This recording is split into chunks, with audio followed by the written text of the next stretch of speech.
Assalamualaikum warahmatullahi wabarakatuh.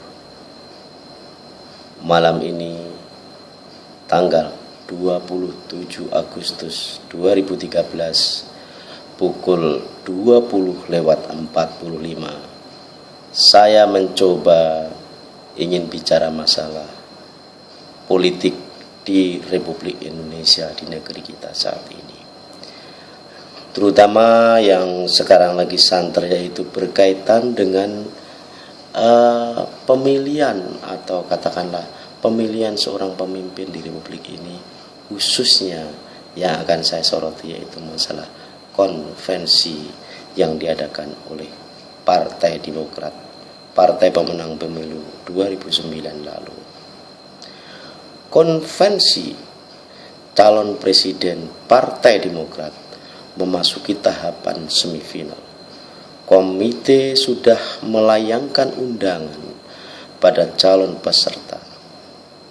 Ada banyak yang diundang, ada pula yang sudah melakukan wawancara. Sekretaris Komite Konvensi Suwadi Marasepesi menyebut calon yang diundang maksimal 15 orang. Taufikur Rahman Ruki lain lagi, dia bilang makin banyak makin baik. Konvensi sebenarnya bukan hal baru di jagat politik kita. Partai Golkar yang memulai itu di era Akbar Tanjung. Konvensi dilakukan di internal partai dan yang dilibatkan juga kader partai itu sendiri. Inilah langkah untuk menyeleksi kader terbaik yang akan diorbitkan untuk menempati posisi strategis.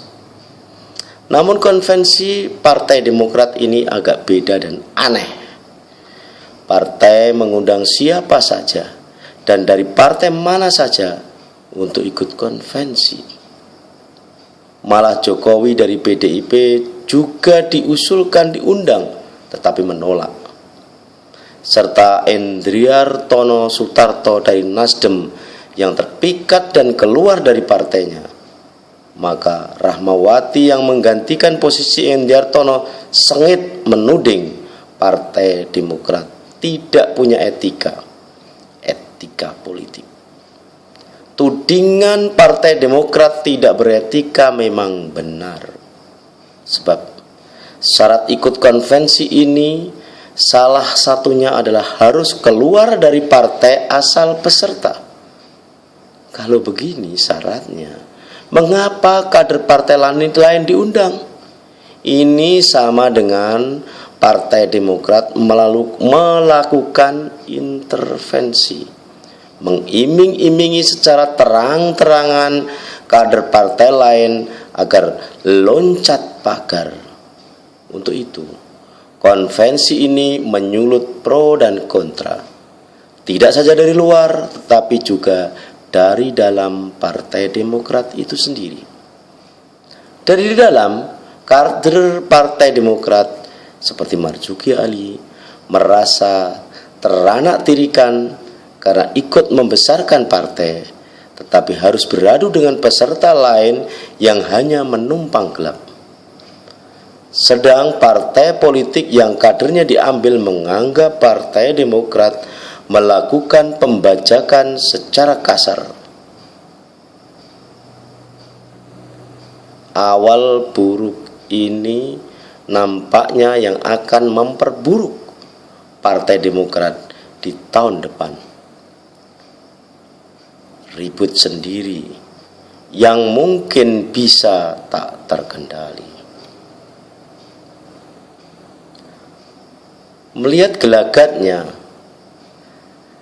kita berkeyakinan nama calon presiden Partai Demokrat yang akan dimunculkan 15 September nanti tidak tunggal. Itu agar banyak tokoh yang berkampanye untuk Partai Demokrat. Ujaran Mahfud MD tidak salah. Dia mensinyalir konvensi ini hanya sebagai strategi Partai Demokrat mencari juru kampanye sebanyak-banyaknya.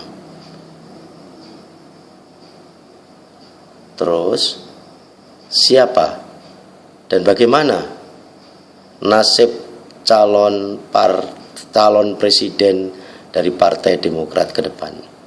Coba bagaimana kalau ini cuma untuk sebagai juru kampanye, lalu bagaimana nasibnya ke depan? Atau jangan-jangan peserta konvensi itu hanya teriming-iming jabatan, tapi pada akhirnya akan melungu karena pengambil keputusan di Partai Demokrat itu sudah punya orang yang sebenarnya. Kita cuma diundang untuk meramaikan sebagai juru kampanye, dan pada finalnya nanti SBY lah yang menentukan siapa calon presiden dari Partai Demokrat. Demikian, wabillahi taufiq wal hidayah. Wassalamualaikum warahmatullahi wabarakatuh.